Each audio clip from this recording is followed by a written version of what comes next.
on that solution and let's adapt it to the Singaporean conditions. This means that the inventions or discoveries, policy inventions, the policy implications from other contexts have to be adapted into the local context. And this is how I think Singapore succeeded. And Singaporean leaders started with small gains and then consolidated them to make big reforms. And one of the points the professor made was Singapore's focus on inclusiveness, inclusion, because Singapore, like us, is also a diverse society.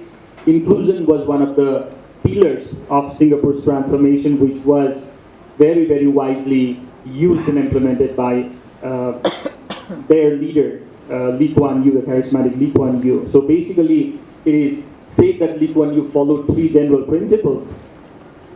Even when decisions have to be made which were seemingly unpopular, like the high pay of the ministers and so on, lead from the front and do not follow the just populist ideas. Sometimes certain decisions can be unpopular, but they have to be taken. And of course, several people may disagree with that. The professor said he himself disagreed on that with his leader. But of course, these issues are debatable. And the populist ideas were not just, he led from the front and he made the people follow him. And then he also said, I think the biggest point the professor made at the end of his presentation was that because Singapore had no natural resources, the biggest resource Singapore had was the people. Invest in the people. Invest in the education. And look at the comparison that he made. The comparison grids, the comparison sets, the charts, the data that he presented. He was presenting the comparison of mathematics level of the students of grade 4 in several countries. So where is the focus? The focus is right from the primary level. The focus is right from the primary education. Invest in the people, ultimately it pays off. I think this was the biggest lesson that we have to draw, because the professor at the end said that the population dividend is what Nepal is at the stage of right now. And if we look at it and try to invest in the people, try to adapt those kind of policy formations, policy formulations, and try to bring change, then one of the areas for investment for Nepal would be to invest in the people. But obviously, contexts are very different. Singapore was a small, tiny little island. When it was independent, it had a population of almost about 2 million. Today, it's 4.7 million, I guess. So, small population, small area, small geography, highly manageable. This may not be the case of all the countries. And to end my summary of what the professor said, I'd like to quote again Kishore Mahbubani, who said in 2015 in one of his presentations in Timor, let's say, East Timor, that the 2 things which made Singapore today Singapore, out of several others, of course, they were not only the things, but the 2 things which made Singapore the Singapore today were luck and honesty. Both of them are very, very difficult to copy. Very, very difficult to replicate. Honesty has to be something which needs to be developed from the bottom. And not everyone can be as lucky as probably Singapore is. But there were other things, highly doable things, which can be adapted to the circumstances of the other countries, including Nepal. And thank you, Professor, for making this very brilliant and outstanding presentation, sharing fresh thoughts from Singapore. And after this, yes, Percy. It's a very relevant question, a very good question, and a very important question. Not forgetting the fact that Singapore is a multiracial, multicultural, multi-religious society. In fact, as I said during my lecture at the Command Staff College yesterday, one of my first slides was then on, because of the focus on the national and military angle, one of my first slides then was about we have a daily practice in all schools and colleges throughout Singapore, where it is compulsory that the schools and colleges conduct the morning ritual of morning assemblies, where all students and teachers have to take the national pledge and sing the national anthem. Okay? The national pledge is a short, simple one, but nevertheless enshrined in the national pledge. It's a very important cornerstone principles and policies envisioned by Lee Kuan Yew, which is to say that, the nation, all right, is regardless of race, language, religion. Now, why so? Regardless of race, language, religion is enshrined there. That is to say that all races, all ethnic groups are equal before the law. Don't forget, Singapore was literally kicked out by Malaysia in 1965 because when Singapore was part of Malaysia, Lee Kuan Yew championed the vision of Malaysians Malaysia. It means equality for all racial groups, which was, well, sadly not the case in Malaysia. So that's the reason, main reason why Singapore was separated, so to speak. And that's why this, phrase, regardless of race, language, religion, is enshrined in the national pledge and also in many of the national ethos and policies. To give you an example, all right, in 1965, at the point of independence, now, Singapore comprises of three main ethnic groups, as you say, about 80% ethnic Chinese, 10% Indians, 10% Malay Muslims, and maybe a sprinkling of 3-4% of Australians, Americans, and so on. Now, at the point of independence, obviously, the majority Chinese demand that Chinese be used as a national language, official language, which is natural, right? After all, you're running a democracy. But Lee Kuan Yew said, no, it must be English and no others. And it was a very tough political decision. In fact, many people were saying that Lee Kuan Yew could be committing political suicide. My friend, you're running a political general election, running a democracy every 4 years. Remember, I said your policy cycle. So you may be fired, you may be kicked out.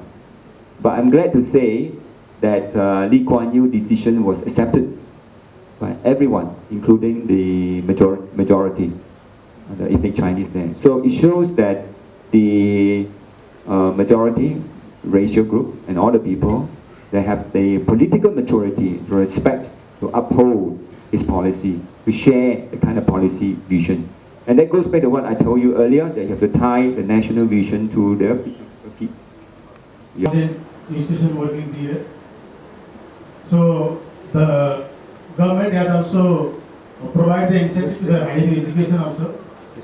So my question is that the result, the tremendous result that has Singapore achieved is due to the commitment and dedicated leadership, or it is due to the built-in system? Whether it is a part of the system result or it is the dedicated leadership and the commitment of the leaders. Status of women in Singapore. And as you talk about that, there are lots of multinational companies in Singapore. And as a student of gender studies, we have seen that women's status in multinational companies are not very good. So what is the situation in Singapore? Factor onto the built-up system, right? Can I clarify a little bit with you? What do you mean exactly by built-up system? System is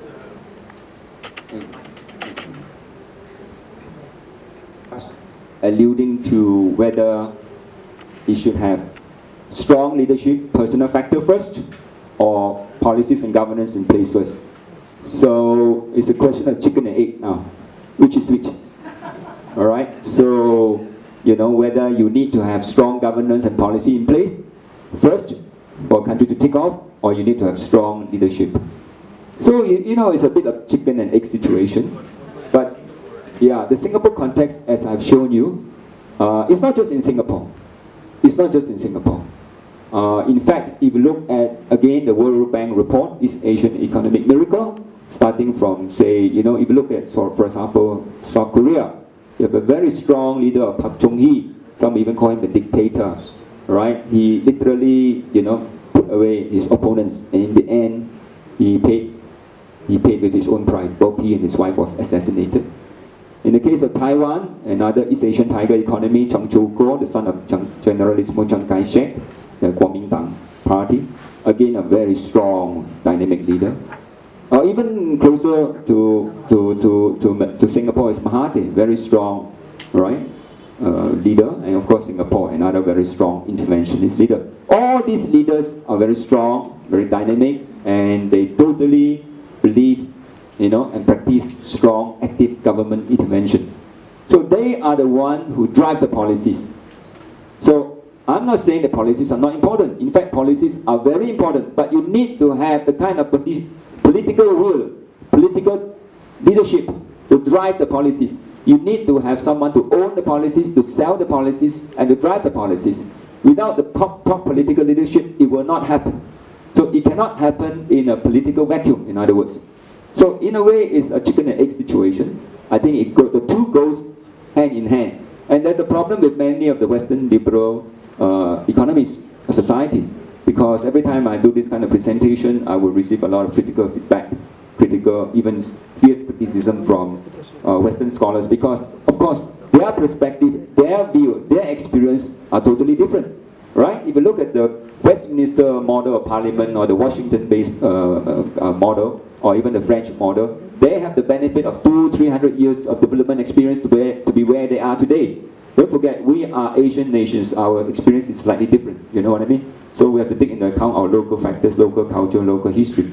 So yes, leadership is very important. But I'm not saying that policy governance is not important. In fact, Lee Kuan Yew stresses a lot on governance. That's why I mentioned to you important values like anti-corruption, accountability, transparency, meritocracy, and so on. Right? The two goes hand in hand. And yes, there must be strong political leadership to drive the process through. And that's why it goes back to my very first slide. Remember what I said about Professor Robinson's Why Nations Fail? Institutional factors, right? Institutional factors that means to say policies and governance. But before you even have to set up all these things, you need the strong political leadership to set it up. So you see, they go hand in hand. Yes. Thank you, Professor. Your question is about gender equality. What is the gender equality like in Singapore?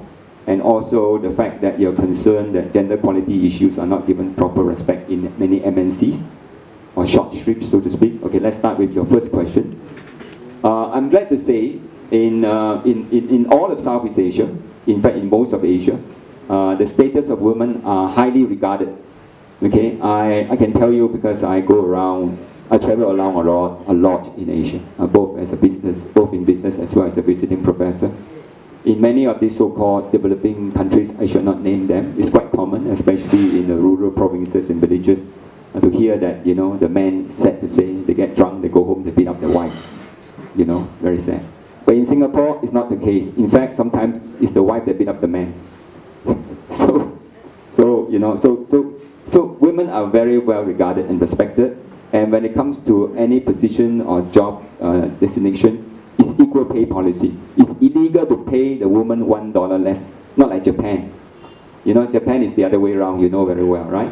Japan, there's a definite, not even a glass ceiling. It's a wooden ceiling. It's a very hard ceiling. It's so obvious. They actually tell you to go home and give birth or something. They stop you. But in Singapore, total equal rights and power for women.